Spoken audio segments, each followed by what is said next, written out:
I'm Rebecca Lindquist with English by the Hour, and I'd like to share with you an issue that plagues most non-native speakers.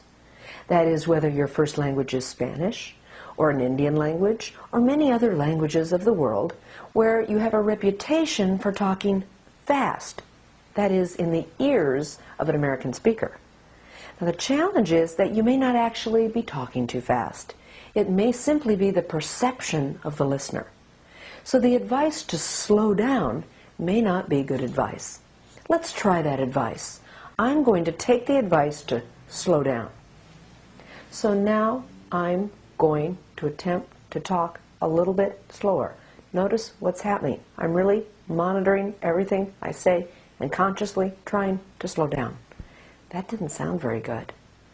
My suggestion to you is that that advice isn't very good. What do you want to do instead? The first step is to look at your breathing. Notice I'm breathing and speaking from the diaphragm. Nice long breaths. What if I stop doing that? Most non-native speakers speak in this region, clavicularly or thoracically. If I speak thoracically, it sounds like this.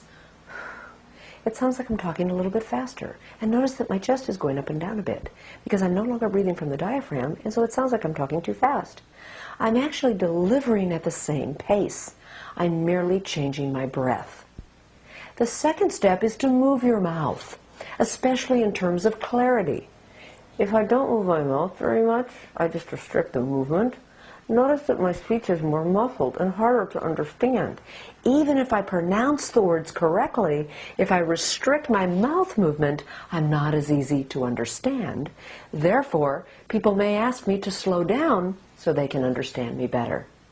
So 2 prerequisites: breath and exhaling, and mouth movement. These are not easy things to do, and you may need a coach to help you change those patterns. The third issue is the most important in terms of how to slow down, and that is the length of the sounds. Most non-native speakers keep the length of the sounds the same. Let me show you what I mean with my rubber band technique, which you've probably seen before in other videos. The idea is that some words are a little bit longer. Not only that, some words are a little bit shorter. They're not all the same length. Now that's the correct way to speak in American English. However, if you give every word equal length, notice that it sounds different. And if I speed that up in order to talk faster, now it sounds like I'm talking too fast. But actually I'm delivering at the same pace. It just sounds different.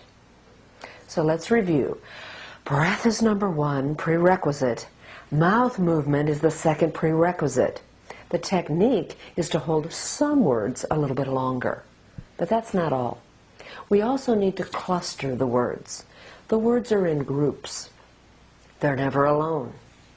And in between each group, we pause. Not for a short time, but for a longer time. I would suggest to you that your utterances always exist in groups. So the idea is that the words aren't in isolation.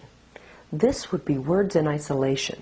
Each one gets equal length. That's what you don't want to do. You want to group the words and then pause reliably longer.